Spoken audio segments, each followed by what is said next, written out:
नमस्कार, सभी का स्वागत है एक नए चैप्टर में। अध्याय 8 हम पढ़ेंगे सड़क सुरक्षा। नए लोगों को मैं बता दूं, ये JCERT बुक है, क्लास 7 का पॉलिटी बुक। यह लास्ट चैप्टर है, अध्याय 8। इसको हम एक एक करके पढ़ते चलेंगे ध्यान से। बता दूं कि इस चैप्टर में कुछ खास तो नहीं है, लेकिन बुक में दिया हुआ है, इसलिए हम लोग को पढ़ना ज़रूरी है। चलिए जल्दी समाप्त करने की कोशिश करेंगे। हम आए दिन सड़क दुर्घटना का समाचार सुनते रहते हैं। हम लोग क्या करते हैं, हर दिन सड़क दुर्घटना का समाचार सुनते रहते हैं। सुनने का मतलब यहाँ पर यह हुआ, आसपास में किसी के बात करने से या फिर न्यूज़ से या फिर अखबार में पढ़ना। ठीक है, एक डाटा दिया है, भारत में प्रति वर्ष लगभग 5 लाख सड़क दुर्घटनाएं होती है। कितने? लगभग 5 लाख सड़क दुर्घटनाएं होती है। एग्जाम में तो नहीं पूछे जाएंगे, लेकिन आप इससे अंदाज़ा लगा सकते हैं कि 5 लाख अगर दुर्घटना हो रहा है भारत में प्रति वर्ष, तो कितने लोग इससे जान गंवाते होंगे। जितना बीमारी से नहीं मरते हैं, उससे अधिक सड़क दुर्घटना में मरते हैं। यह मैं नहीं, यह परिवहन मंत्री नितिन गडकरी जी का कथन है। ठीक है, जिसमें लाखों लोगों की मृत्यु हो जाती है। किसमें? सड़क दुर्घटना में। इसके अलावा हजारों लोग अस्थायी रूप से अपंग हो जाते हैं। सड़क दुर्घटना में क्या होगा, जो नहीं मरते हैं वो असल में अपंग हो जाते हैं। पैर कट जाता है, हाथ कट जाता है, या फिर मानसिक रूप से माथा में चोट लगने के बाद बीमार हो जाते हैं। ये सभी चीज़ें होती हैं। यदि इन आंकड़ों का विश्लेषण किया जाए तो यहाँ प्रति मिनट एक सड़क दुर्घटना एवं इससे प्रति 4 मिनट में एक व्यक्ति की मृत्यु होती है। भले आपके आस पड़ोस में नहीं हो रही हो दुर्घटना, लेकिन यहाँ पे भारत का अगर हम संदर्भ में बात करें तो प्रति मिनट एक सड़क दुर्घटना हो रही है। सोचिए कितने नुकसान होते हैं इससे। ठीक है, सड़क दुर्घटना में ज़्यादातर मृत्यु 2 पहिया वाहनों से ही होती है। आप आए दिन अगर आप टिकटॉक स्क्रॉल कर रहे हैं या फिर सड़क में चल रहे हैं तो पता चलेगा 2 पहिया वाहन वाले लोग अब क्या करते हैं, वीडियो बनाने के लिए अलग अलग तरह के स्टंट करते हैं। मानसिक रूप से अपंग बच्चे, जिसको हम निब्बा निब्बी के नाम से जानते हैं, या फिर जो हाई स्पीड वाहन चलाते हैं, वह 2 पहिया वाहन ही अधिकतर होते हैं।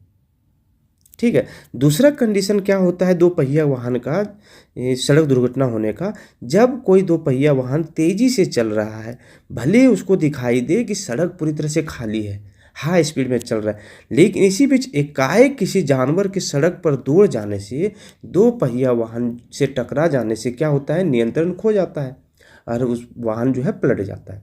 जबकि अगर यही बात करें 4 व्हीलर में, तो 4 व्हीलर में जब छोटे जानवर जो सड़क पास करते हैं तो उससे बड़े वाहन को कोई नुकसान नहीं होता है, भले वह जानवर को क्षति होता हो। ठीक है, सड़क दुर्घटना के क्या क्या कारण हो सकते हैं उस पर पहले चर्चा करते हैं। ठीक है, यह अभी हम लोगों ने जो वाहन चला रहा था उसके ऊपर ब्लेम किया है, लेकिन बहुत सारे रीजन हैं। एक है सड़क अवसंरचना में कमी। होता क्या है, हम भले लोगों को कितना भी ब्लेम कर लें, लेकिन एक मुख्य कारण जो सबसे फर्स्ट में दिया हुआ है वह सड़क अवसंरचना है। इसका मतलब हो गया कि सड़क का सही तरह से रख रखाव नहीं होने से। ठीक है, क्या है इसका मतलब? इसका मतलब है कि सड़क का सही से रख रखाव नहीं होने के कारण सड़क दुर्घटनाएं होती हैं। कोई तेज़ी से चल रहा है, या तो चलिए 50 के स्पीड से चल रहा है, 50 के स्पीड से,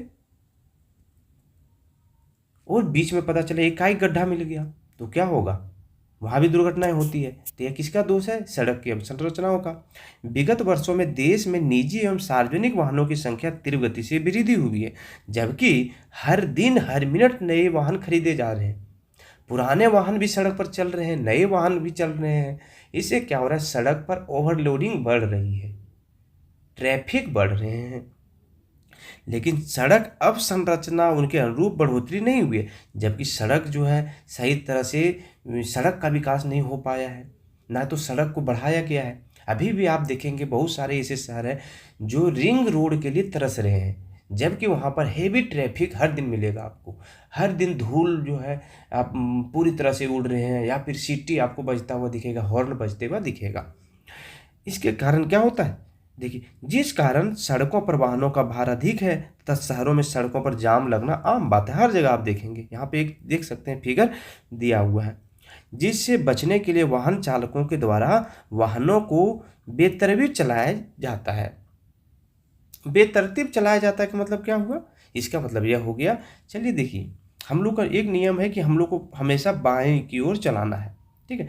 लेकिन जब सड़क जाम हो जाता है, अगर हम इधर से चल रहे हैं तो अपनी बाईं ओर चलना चाहिए, लेकिन बाईं ओर नहीं चलना छोड़ करके हम जब देखते हैं कि इधर दाईं ओर भी खाली है, तो इधर क्या करते हैं हम लोग, आगे ले जाना स्टार्ट कर देते हैं वाहन, और फिर इधर से आने वाले वाहन क्या होता है, यहाँ पे जाम फंस जाता है, ठीक, या फिर बाहर निकल जाते हैं। तभी तो लोग गलत डायरेक्शन में चलाना पसंद कर लेते हैं, ठीक है। जिसका परिणाम सड़क दुर्घटना के रूप में भी सामने आता है, ठीक है। सड़क जाम का दृश्य ये तो फिगर में देखने से अच्छा आप अपने आस पड़ोस में देख सकते हैं। एक है शराब पीकर वाहन चलाना। शराब पीकर वाहन चलाना भी एक मुख्य कारण है सड़क दुर्घटना का। सड़क दुर्घटना के कारणों पर गौर करने से पता चलता है कि लगभग 80% सड़क हादसे चालकों की गलती से होती है। शराब या मादक द्रव्यों का सेवन कर वाहन चलाना सड़क दुर्घटना का एक प्रमुख कारण भी है। शराब पीकर अगर वाहन चला रहे हैं तो भले क्या होगा, एक सभ्य चालक जो सही से चला रहा है वाहन, वह कितना भी अच्छा चला ले, लेकिन शराब पी करके चलाने वाले लोग क्या करते हैं, उससे जाकर ठोकर मार देंगे, सड़क दुर्घटना हो गया, 2 लोगों की जान की क्षति हुई, बाकी वाहन का नुकसान तो हुआ ही है। शराब या मादक द्रव्यों के सेवन से आपात स्थिति में वाहन चालक उचित निर्णय नहीं ले पाते हैं।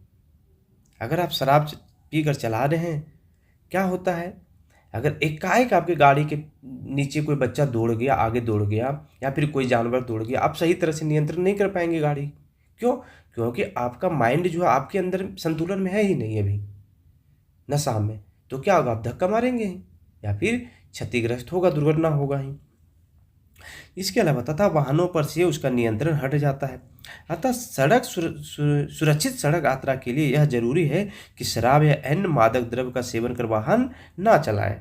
अभी शराब और मादक द्रव्य जो है इसका सेवन से बचने के लिए क्या करते हैं, ट्रैफिक पुलिस इसकी जांच करते हैं। सभी वाहन को चलाने वाले के मुंह में जो है ये डाल करके डिटेक्ट किया जाता है कि शराब पिया है या तो कोई नशा तो नहीं किया हुआ है, ठीक है। और इसके लिए जो है सो चालान भी कटता है। अगला है वाहन चलाते समय मोबाइल फ़ोन का प्रयोग करना भी एक प्रमुख कारण है। वाहन चलाते समय भी लोग मोबाइल फ़ोन का प्रयोग करते हैं। पैदल यात्री भी सड़कों पर मोबाइल फ़ोन का प्रयोग करते हुए देखे जा सकते हैं। बहुत सारे लोग क्या करते हैं, कान में हेडफोन लगा करके चलते हैं। इससे क्या होता है कि पीछे से भले हॉर्न बज रहा हो, उसको सुनाई नहीं देता है और फिर सड़क दुर्घटना होने की संभावना होती है। वाहन चलाने वाले लोग भी अपने कान में हेडफोन लगा करके सॉन्ग चलाते हुए चलते हैं या तो फ़ोन पर बात करते हुए जाते हैं। इससे क्या होता है, पीछे से अगर कोई गाड़ी हॉर्न बजा रहा हो तो उसको सुनाई नहीं देता है और एकाएक कहीं टर्न पर क्या होता है, दुर्घटनाग्रस्त हो जाता है। यह स्थिति सड़क दुर्घटना का कारण बनती है। अतः सड़क पर मोबाइल फ़ोन का प्रयोग नहीं करना चाहिए। यह हम लोगों के लिए सीख है कि सड़क पर जो है मोबाइल फ़ोन यूज नहीं करना चाहिए। एक चीज़ देखिए, यह भी है फिगर, यहाँ पे वाहन चलाते समय क्या हो रहा है, मोबाइल यूज हो रहा है। माइंड इसके कंट्रोल में नहीं होगा तो दिक्कत हो जाएगा, सड़क दुर्घटनाएं होगी। एक है यह प्रशिक्षित एवं अवयस्क चालकों द्वारा वाहन चलाना। देखिए एक निब्बा, ये क्या कर रहा है, वाहन चला रहा है। यह वयस्क चालक है, इसके पास ड्राइविंग लाइसेंस भी नहीं है, ना तो इसके पास कोई और अनुभव है, फिर भी वाहन चला रहे हैं। क्या होगा, यह फिगर देख करके आपको, जिसका यह बच्चा है जो वाहन चला रहा है, आपको भले लग रहा हो कि ये छोटा बच्चा है, वाहन नहीं चलाना चाहिए, लेकिन उसके घर वाले सोच रहे हैं वाह मेरा बेटा इतना छोटा में वाहन चला रहा है, ठीक, चलो बाद में काम आएगा जब गाड़ी कोई चलाने वाला नहीं रहेगा उस समय। लेकिन यह गलत है। सड़कों पर अप्रशिक्षित एवं अवयस्क चालक सरपट वाहन दौड़ाते हैं। इन्हें यातायात के नियमों की जानकारी नहीं होती है। अब देखिए, यातायात का नियम जो है, सड़क सुरक्षा या 7 क्लास में हम लोग पढ़ रहे हैं। 7 क्लास के लिए मिनिमम स्टूडेंट का एज कितना होना चाहिए, 5 + 7 यानी 12 से लेकर के 13 ईयर होना चाहिए। इस बच्चे का एज तो लग नहीं रहा है।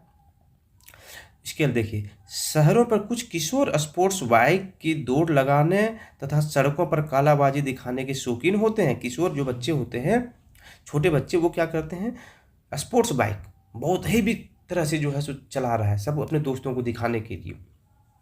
चूंकि इन बाइक में गति धारण क्षमता अधिक होती है, इससे ना तो वे खुद को सुरक्षित रख पाते हैं और ना ही दूसरे को क्या होता है, दुर्घटनाग्रस्त हो जाते हैं। वाहनों के उचित रख रखाव नहीं होने से भी होता है। ठीक है, अगर इस तरह के समाचार सुने होंगे कि बस का टायर फट जाने से बस दुर्घटनाग्रस्त हो गया है, या फिर ब्रेक फेल होने के कारण आगे चल रही ट्रक से टकराई कार, ये सभी हम लोग न्यूज़ सुनते हैं। ऐसा कब होता है, जब आप वाहनों का सही से रख रखाव नहीं करेंगे, समय समय पर वाहन का सर्विसिंग नहीं करवाएंगे, तो क्या होगा, ये सभी चीज़ें होती है। इसके अलावा देखिए, यहाँ पे देख रहे हैं ओवरलोड वाहन भी है। कितने लोग ऊपर में बैठे हुए हैं, देखिए चारों तरफ बच्चे से आपको दिख जाएंगे, देखिए बच्चे हैं, बुजुर्ग हैं, सब कोई आपको दिख जाएंगे। तो यह भी दुर्घटना का कारण है। आगे है, इस प्रकार के सड़क दुर्घटनाएं वाहनों के उचित रख रखाव नहीं होने के कारण होती है। वाहन चलाने से पूर्व वाहनों के टायर, ब्रेक आदि की जांच कर लेनी चाहिए। कुछ व्यावसायिक वाहन मालिक वाहनों की अच्छी स्थिति नहीं होने पर भी वाहनों को चलाते हैं। क्षमता से अधिक भरे यात्री एवं भारवाहक वाहन भी सड़क दुर्घटना के कारण हो सकते हैं। ठीक है, ओवरलोडिंग भी सड़क दुर्घटना के कारण होते हैं। अब आता है सड़क की गुणवत्ता। उपयुक्त तथ्यों के सही रहने के बावजूद खराब सड़क की दुर्घटना का कारण हो सकती है। सब चीज़ आप सही किए हैं, शराब नहीं पिए हैं, ओवरलोडिंग नहीं है, आपने सही से बाइक का सर्विसिंग करवाया है, आप सही, आपके पास ड्राइविंग लाइसेंस भी है, फिर भी दुर्घटना हो जाती है। कैसे? क्योंकि सड़क की गुणवत्ता खराब हो तो। आगे है, सड़क पर मौजूद गड्ढे, सड़क की खराब डिजाइन या फिर सड़क किनारे निर्माण में प्रयुक्त घटिया सामग्री तथा सड़कों के किनारे ट्रैफिक चिन्हों का अभाव सड़क की दुर्घटना को प्रभावित करते हैं। देखिए क्या क्या हो रहा है, खराब सड़क यह दुर्घटना का कारण हो गया। ठीक है, अगर सड़क पर गड्ढा है तो इसमें भी अभी दुर्घटना का कारण हो गया। एक है सड़क की खराब डिजाइन। सड़क की खराब डिजाइन में क्या हो सकता है, देखिए होता यह है, जब भी सड़क बनाए जाते हैं तो यहाँ से अगर हमको यहाँ जाना है तो सड़क या तो सीधा बना दिया जाएगा, या फिर बीच में अगर घर है तो क्या करेंगे, हम इस तरह से मोड़ करके बनाएंगे सड़क।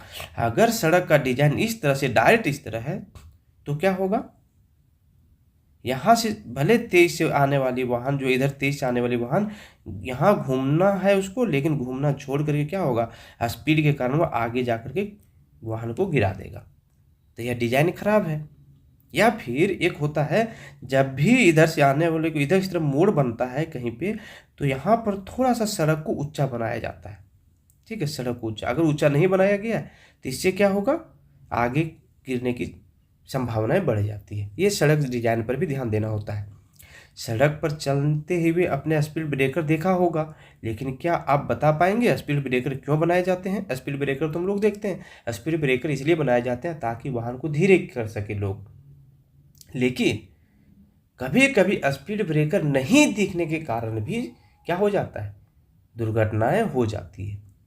इसीलिए स्पीड ब्रेकर के आगे और पीछे दोनों साइड अलग अलग कलर से जो है कलरिंग किया जाता है, चाहे वाइट कलर हो या तो पीला कलर का हो। ठीक है, गाड़ी की गति को कम करने के उद्देश्य से उस स्थान पर स्पीड ब्रेकर बनाए जाते हैं जहां दुर्घटना की आशंकाएं होती है। बिना मानक के स्पीड ब्रेकर भी सड़क दुर्घटना को आमंत्रित करते हैं। बिना नियम के अगर आपने सड़क दुर्घटना मतलब बना दिए हैं स्पीड ब्रेकर, तो वह भी क्या होता है, सड़क दुर्घटना का कारण बनता है। ठीक है, आगे देखिए, यहाँ पर यह भी देखिए खराब सड़क है। ठीक है, आगे देखिए, सड़क सुरक्षा उपाय की आवश्यकता क्यों है? तो 16वीं शताब्दी में मोटर युक्त वाहनों के आविष्कार ने लोगों के यातायात की गति को बढ़ाया। इसके बाद से वर्तमान समय तक विभिन्न प्रकार के वाहनों का आविष्कार होता रहा है। यातायात में वृद्धि के साथ सड़क सुरक्षा उपायों पर चिंतन प्रभाव हुआ। वर्तमान में विश्व में सभी देशों में यातायात के नियम एवं कानून बनाए गए सब जगह, और सभी नियम कानून देश की भौगोलिक एवं स्थानीय आवश्यकता को ध्यान में रखकर बनाए जाते हैं। क्या बोला गया है, जो भी नियम सड़क के बनाए जाते हैं वह कोई देश अपने स्थानीय आवश्यकता के अनुसार या तो भौगोलिक रूप के अनुसार वह अपना सड़क तो क्या बोलते हैं कानून बनाता है। अगर हम पहाड़ी क्षेत्र का बात करें तो पहाड़ी क्षेत्र में मिनिमम स्पीड कितना रखा जाएगा? मिनिमम स्पीड नियम के अनुसार 40 किलोमीटर प्रति आवर होगा। वहीं अगर मैदानी भाग में बात करें या फिर हम यह बात करें कि हम नेशनल हाईवे में चल रहे हैं, तो वहाँ पे 40 किलोमीटर प्रति घंटे कोई मायने नहीं रखता है। वहाँ पर यह 120 या तो 100 किलोमीटर प्रति घंटा हो जाएगा। ठीक है। इसी तरह से गांव में जो है सो 40 किलोमीटर प्रति घंटे से चलने वाली स्पीड को 20 किलोमीटर प्रति घंटे स्पीड कर दिया जाता है। तो नियम हर जगह बनाए जाते हैं अलग अलग तरह से अपनी आवश्यकता के अनुसार। सड़क दुर्घटना से बचने के लिए सड़क सुरक्षा उपायों को अपनाना जरूरी है।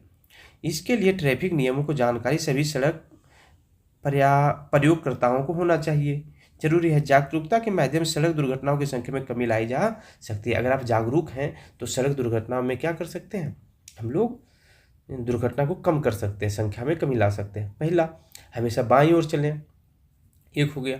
दूसरा हो गया, आप कहीं भी टर्निंग है तो वहाँ पर अपना जो है लाइट जो है हेडलाइट चला कर कहीं चलें। अगर आपको दाईं ओर घूमना है तो दाईं साइड का जो है सो आपको लाइट जला करके जाना होगा। बाईं ओर घूमना है तो बाईं ओर का लाइट जला कर चलना है आपको, ये नियम है। या फिर कहीं और घूमने के समय हॉर्न जरूर बजा लें ताकि दूसरी ओर से आने वाली हाई स्पीड जो है बाइक वो तो वाहन आपको समझ जाए कि कोई वाहन आ रहा है जिसका हॉर्न हमको सुनाई दे रहा है। ठीक है। यहाँ भी यह भी जाने, क्या जाने? सड़क सुरक्षा के 5 ई सूत्र हैं। एक क्वेश्चन पूछे जा सकते हैं एग्जाम में, अगर इस बुक से पूछा जाएगा तो। पहला है देखिए 5 ई सूत्र है। क्या है? पहला, एजुकेशन, जानकारी होना चाहिए शिक्षा का इसके बारे में। इन्फोर्समेंट, यानी लागू करवाना, इस नियम को लागू हो जाए। इसके बाद इंजीनियरिंग हो गया, अभियांत्रिकी, इसका मतलब सड़क का जो है सही से डिजाइन हो बनाते समय। इन्वायरमेंट, पर्यावरण पर भी ध्यान देना है। आगे है इमरजेंसी केयर, आपातकाल सेवा। कोई कहीं दुर्घटना हो गई है तो तुरंत जो है सो आपातकालीन सेवा पर कॉल किया जाए, नंबर पे एम्बुलेंस बुलाया जाए और तुरंत उसके जान माल की हानि से बचाया जाए, यानी उसको जान जो है जान से हाथ नहीं धोना पड़े, बच जाए। ठीक। इसी के लिए सड़क सुरक्षा कार्यक्रम भी चलाए जाते हैं। एक चीज़ और याद रखेंगे, हर साल 11-17 जनवरी को सड़क सुरक्षा सप्ताह मनाया जाता है। सड़क सुरक्षा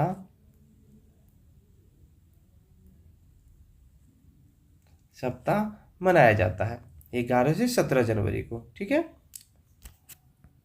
जागरूकता फैलाने के लिए सरकारी स्तर पर सड़क सुरक्षा कार्यक्रम चलाया जाता है। झारखंड में इन कार्यक्रम में सरकार के कई विभाग एक साथ मिलकर काम कर रहे हैं। सभी विभागों की भूमिकाएं अलग अलग हैं। क्या है? एक है पथ निर्माण विभाग, इसकी क्या भूमिका है? गुणवत्तापूर्ण सड़क का निर्माण एवं रख रखाव करना। दूसरा है गृह विभाग, जो ट्रैफिक पुलिस है, वो सड़क कानून को सख्ती से लागू करना। एक है मानव संसाधन विभाग, जो शिक्षा के बारे में बताएगा। सड़क सुरक्षा हेतु लोगों को जागरूकता लाने के लिए शिक्षा एवं प्रशिक्षण कार्यक्रमों का आयोजन करता है। पूछा जाएगा कि बताइए शिक्षा एवं प्रशिक्षण कार्यक्रम जो है सड़क सुरक्षा को लेकर के कौन से विभाग चलाता है? तो मानव संसाधन विभाग यह चलाता है। एक है स्वास्थ्य विभाग, दुर्घटनाग्रस्त व्यक्तियों के लिए सुरक्षा सुविधाएं उपलब्ध करवाना। एक है जनसंपर्क एवं सूचना विभाग, सड़क सुरक्षा संबंधी जागरूकता हेतु विभिन्न प्रकार के विज्ञापन जारी करना। एक है व्यावसायिक कर विभाग, व्यावसायिक वाहनों में लादे जाने वाले भार की सीमा का निर्धारण एवं जांच करना तथा उनसे कर वसूलना। अगर अधिक डाला गया है तो कर वसूल लीजिए या तो चालान दीजिए, ये सभी ध्यान देना है।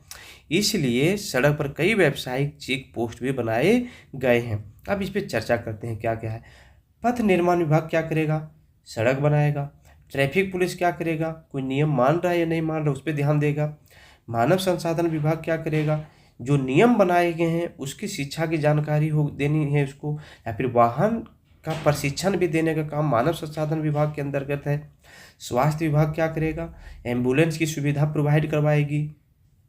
बगल में जो है सबसे नज़दीकी स्वास्थ्य केंद्र है वहाँ पर जो है उसको स्वास्थ्य सुविधाएं दी जाएगी। जनसंपर्क एवं सूचना विभाग क्या करेगा?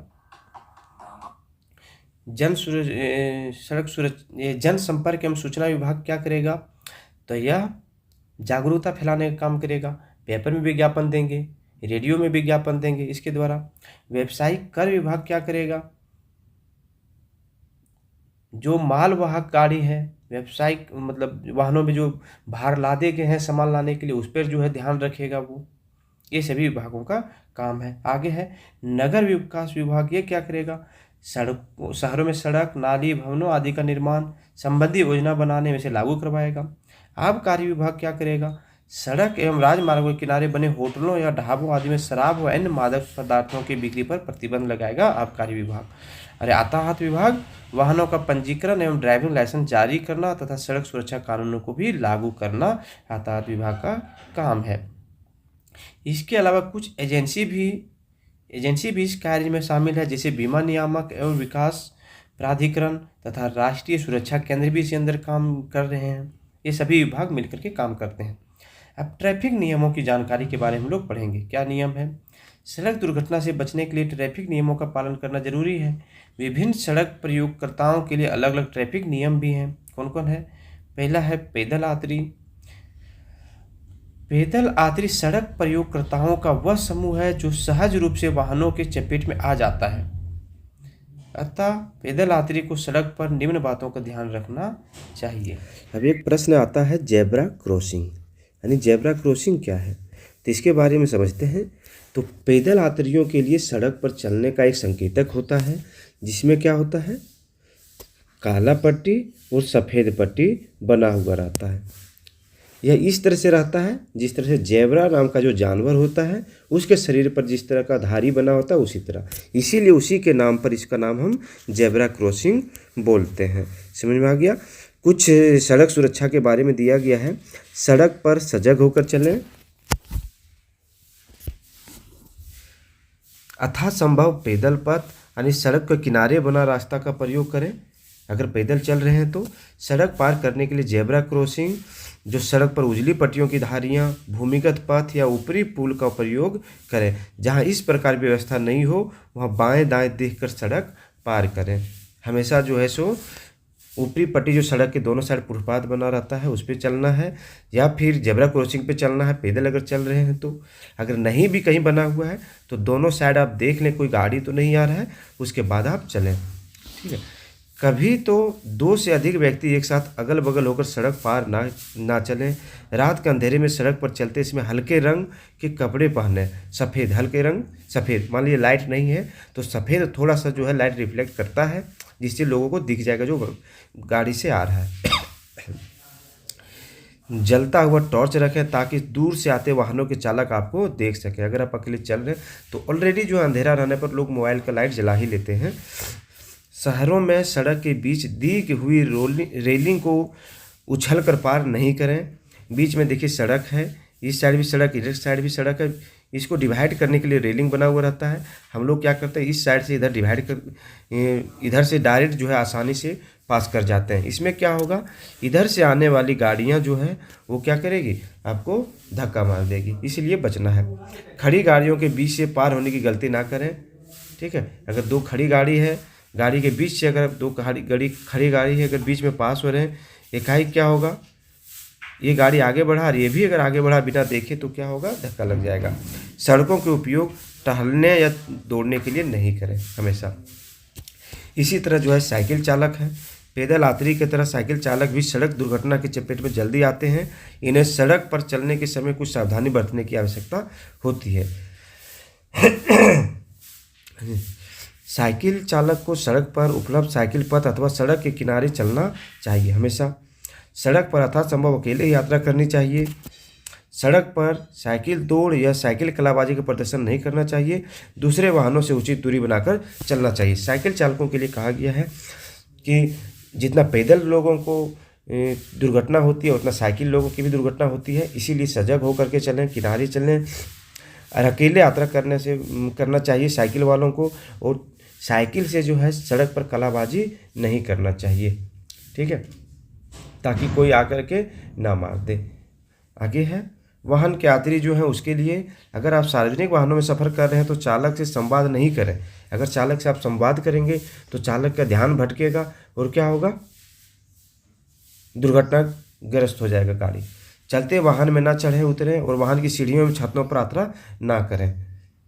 ठीक है, अगर चलते वाहन से अगर उतर रहे हैं तो क्या होगा, आप गिर सकते हैं या फिर दूसरे गाड़ी पीछे से आके मार सकता है, क्योंकि उसको नहीं पता कि आप उतरने वाले हैं।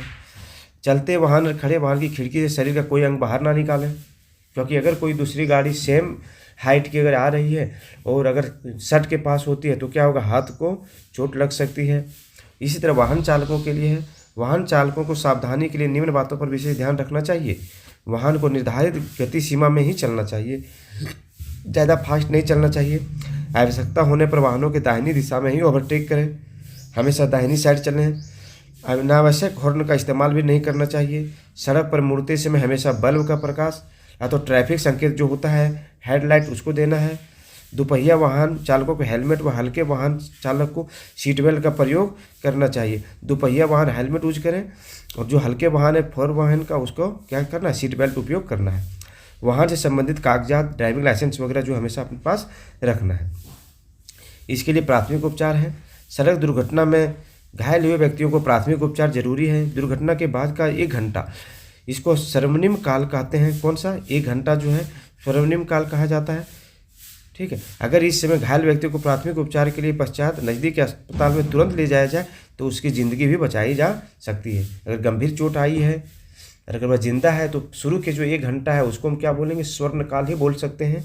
उसमें अगर कोई उस बच्चे को नज़दीकी अस्पताल में पहुंचाता है तो उसको पुरस्कृत भी किया जाता है और घायल व्यक्ति की जान भी बच जाती है। जख्मी व्यक्तियों के प्राथमिक उपचार। सड़क दुर्घटना में हल्के चोटें आने पर किसी व्यक्ति के शरीर का कोई बाह्य अंग जख्मी हो सकता है। खून का रिसाव होने की जगह का स्थान साफ पानी से धोना या साफ कपड़े का पोंछना चाहिए। अगर चोट गंभीर हो तो शरीर की हड्डी टूट जाए तो रोगी को उसी अवस्था में तत्काल नज़दीकी अस्पताल में पहुंचाना चाहिए। ठीक है, अगर दुर्घटना में किसी व्यक्ति के शरीर का कोई अंग कट कर अलग हो जाए तो अलग हुए अंग को सुरक्षित रखकर तथा घायल व्यक्ति के जख्मी अंग को साफ कपड़े से बांधकर तत्काल अस्पताल पहुंचाना चाहिए। ऐसा इसलिए कि कट कर अलग हुए अंग सर्जरी से पुनः जोड़ा जा सकता है। अगर दुर्घटना में क्या होता है, कभी कभी कोई अंग जो है सो अलग हो जाता है तो उसको आप क्या कर सकते हैं, उसको भी अपने साथ ले जाए मरीज के साथ। इसको सर्जरी के माध्यम से डॉक्टर क्या करेंगे, पुनः जोड़ देंगे। इसीलिए अस्पताल पहुंचने के पूर्व ध्यान देने योग्य बातें हैं। घायल व्यक्ति को तख्त या स्ट्रेचर पर एम्बुलेंस अथवा अन्य वाहन से तत्काल अस्पताल पहुंचाना चाहिए हमेशा। ठीक है, एम्बुलेंस को कॉल करने पर आ जाती है। अगर वह अचेतावस्था में है तो गर्दन के नीचे मोटा कपड़ा या तौलिया को मोड़ कर रखना चाहिए ताकि गर्दन ना लटके। ठीक, क्योंकि घायल है व्यक्ति उस तो बेहोश है तो अपने माथे को संभाल नहीं पाएगा तो कैसा लगेगा, लटकता हुआ जा रहा है माथा, इसीलिए तकिया वगैरह रखना चाहिए। अस्पताल ले जाने के क्रम में ध्यान रखना चाहिए कि पीड़ित व्यक्ति के सांस या नाड़ी चल रही हो। आवश्यकता पड़ने पर उसे कृत्रिम सांस देनी चाहिए। अगर प्रॉब्लम हो रहा है किसी को तो मुंह से भी सांस दे करके जो है सो लोग को जिंदा रख सकते हैं। ये सभी चीज़ें हैं मेडिकल टर्म में। पुलिस के लिए हेल्पलाइन नंबर 100 पर कॉल करना है और एम्बुलेंस के लिए 108 पर कॉल करना है। कुछ जो है ट्रैफिक संकेत हैं, इसके अर्थ क्या है उसको समझते हैं।